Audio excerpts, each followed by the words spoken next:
Hello everybody, I hope you are already enjoying your delicious lunch here from Wedgwood Cove. I'm going to tell you a little story about entrepreneurship in Albert Lea, and when I started planning this out, I had made a list of lots and lots of really great businesses in Albert Lea. Some new, some in the community for a really long time. They all have super special stories. And when I was making this list, I realized that you would not be able to listen to me talk about the, many businesses that I love dearly, and we wouldn't make it out here in time to go downtown. So I decided to tell a little bit of a different story, but it is a rich part of Albert Lea's history. Entrepreneurship is really important to our community. It's helped us grow over the time.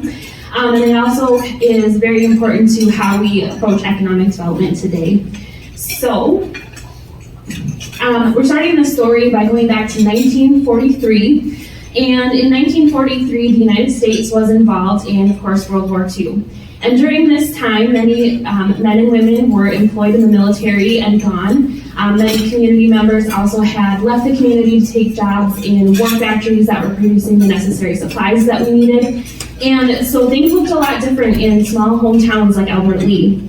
At the time, Albert Lea was about 13,000 people, and as we are today, industries heavy in agriculture.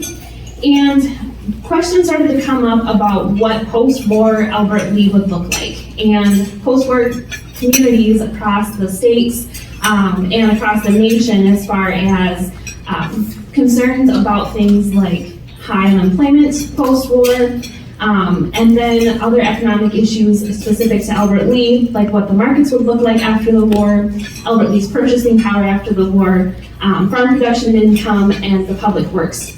And so on June 10th, 1943, a group of 56 representatives from Albert Lea and Freeborn County, these included public officials, businessmen, labor leaders, and representatives of civic groups, got together to find out and measure up the problems which Albert Lea and Freeborn County would face at the end of the war, and to determine what action might be taken. And they got together, started discussing these ideas. They brought in representatives from the Chamber of Commerce, from the University of Minnesota, and the Federal Reserve Bank. And they determined that their main goal, after all these ideas were discussed, was that they wanted to be able to say that there would be a job here in Albert Lea for everyone returning from the war if they wanted one. And so that started Albert Lea's post-war plan. And Albert Lea ended up setting us an example for the nation and became the pilot community for how communities like Albert Lea could rebuild and capitalize on people returning and new industries starting. So this was accomplished by the work of many citizens in the community, and there were over 200 victory aides and captains, high school students, college students, mothers, wives. They got together and they put together a survey. And they started this survey process by going and talking to local businesses and asking them, how many people do you employ now? What's your production level now? And then when the war ends, what do you think your employment and production levels would be then? And they got this compiled by the University of Minnesota and the 9th District Federal Reserve Bank. And they decided that a second survey would also need to be done. So this is July 1943, so they got on this right away. And their next question went out to all Freeborn County residents. And they asked them that after the war, what kind of spending power do you think you'll have? What kind of purchases do you think you would be making? And this data helps shape what industries Albert Lea looked at for this goal of creating these jobs, but also into the future as they continued this type of economic development plan. And I think this is interesting, so I'm going to throw this in here. So that survey of residents said that they would be purchasing 2,296 new automobiles, 592 homes, repairs on 1,254 houses, 646 refrigerators, 758 sets of living room furniture, and 969 vacation trips. And then farmers in the community also indicated that they'd be purchasing 780 tractors, 360 barns, 360 silos, and 810 prefabricated small buildings, and 810 electrical service installations, which that list kind of tells you how much different the agriculture community was back then, thinking of that many operating farms and that many farms without the electrical service installed. So after all this data was compiled, the committee went back to employers and shared this data with them and asked them what they thought the new numbers might be based on seeing the results of the survey and what other employers in the community were thinking they'd be doing. And so that final number they ended up with was 593 jobs would be needed to be created in order to fulfill that promise of all of these returning people to the community having a job when they came home. So to carry out this mission, on January 14th, 1944, the Jobs Incorporated Articles of Incorporation were filed with the state.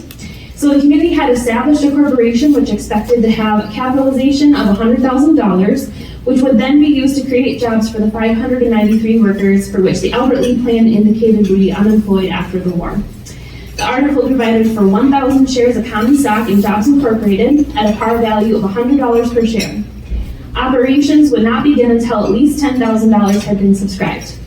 Incorporators of Jobs Incorporated were 16 businessmen who provided no guarantees to the investors that there would be a return from their investment beyond creating these jobs. By January 23rd, 1944, they were able to get rolling. So they had enough subscribers and they were starting the corporation. And in January of 1944, they also started to propose different ways to accomplish this job creation.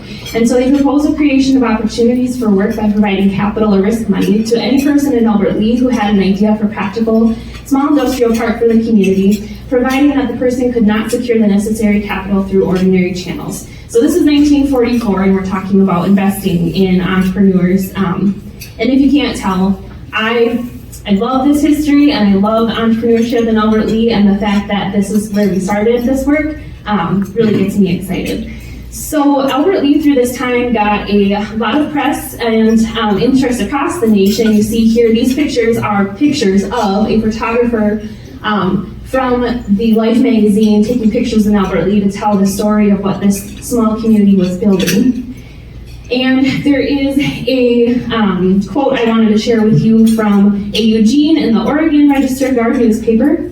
According to this newspaper, Albert Lea has done the best job in the U.S. so far in the way of taking inventory of its resources so that after the war it can live up to the promise, we will take care of our own. And by March of 1944, they were starting on their first project, which was the Albert Lea Manufacturing Company. This business originally started in the basement, a familiar story we all know. And it started out by opening just before Christmas in 1944 with 13 employees.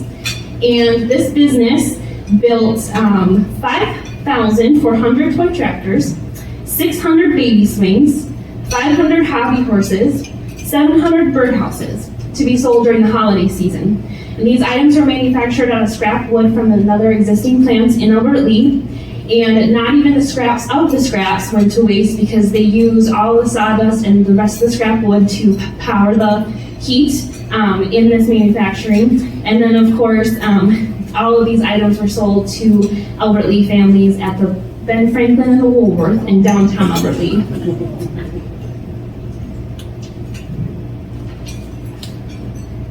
So then in May of 1945, Germany and Italy surrendered, and then later in July of 1945, Jobs began seeking a 10-acre site for a $100,000 factory, which would fabricate products for 4 existing firms. And then by August of 1945, the War with Japan had ended, and this kind of took the planners of this plan by surprise. They had kind of been using the end of the war date as June 1946, so they thought they had much more time to still fill this job goal that they had of getting 593 jobs before the end of the war. But they kept rolling with it, and then by October 1945, they were left with just 72 more jobs needed to hit that goal. And so they had increased industries in Albert Lea from 19 in 1943 to now 26, which was a gain of 36%. And their biggest help for Jobs Incorporated is cited as finding the markets for their manufactured products. And then in December of 1945, so a few months later, another problem arose from all of this growth and job creation. Additional housing was needed for 25 to 30 families within 30 days. A new housing project was submitted and approved, and the ground for the project was leased by Jobs Incorporated, and the city installed plumbing in the houses. 5 of the houses were owned by Jobs Incorporated to be leased to persons who could not purchase a house. And the houses were built prefabricated units. They were 12 by 24 feet in size and had 2 bedrooms. Veterans and their families were given preference, and it provided temporary but not permanent living quarters so that people had somewhere to live until they could build their own homes. And this is the really amazing feat for this. So it took 80 employees to complete one prefab house in a day. So they were popping those things up very, very quickly. And so then they continued their plan through 1945 and 1946. There are some citations that by 1946 they had created 700 new jobs, and they continued to build an economic development plan around some of the principles and objectives that they had set. And this is when Jobs Incorporated began to invest in land. So in November of 1950, Jobs bought 96 acres south of Albert Lee. So this is the Jobs Industrial Park, pre-construction. And it is now what is known as the first community industrial park in the United States, which was a pretty big feat for a town on the prairie. And then in 1954, Greater Jobs started building spec buildings. If you don't know what a speculative building is, it's a speculative building. It's an average size, could range anywhere from 10,000 square feet. We have one, our newest one is 72,000 square feet, but it's a building built of average size for industrial purposes, high enough ceilings for many different types of production. And then the idea is that you put it up and someone will either lease or purchase it from your corporation, and then you can build the next one. And this really helps businesses that are growing or looking to locate to communities because that one part of the puzzle is already solved. So over time, Greater Jobs has built over 20 of these buildings. We have several industrial parks in the community now, and lots of different types of buildings have gone up. And I'm just going to take you through a couple of pictures here. So this is that same industrial park in 1954. And in 58, then to 63, and you see there's some housing popping up on the south side of that. And then in 1972, 76, and we're starting to see this park is getting filled up. Then by 1989, it's almost completely filled, and you can see there's, on the upper part of that picture that would be looking south, there's a lot more housing going in near the park. And then this is the park today. So you'll see we pretty much have used all of the land that was in this first industrial park.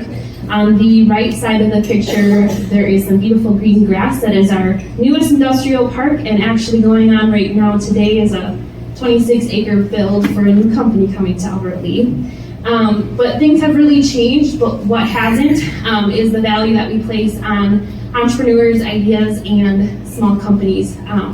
We know that there is a huge value in having entrepreneurs in our communities, growing their businesses, leading our community groups, and being involved in everything that we do.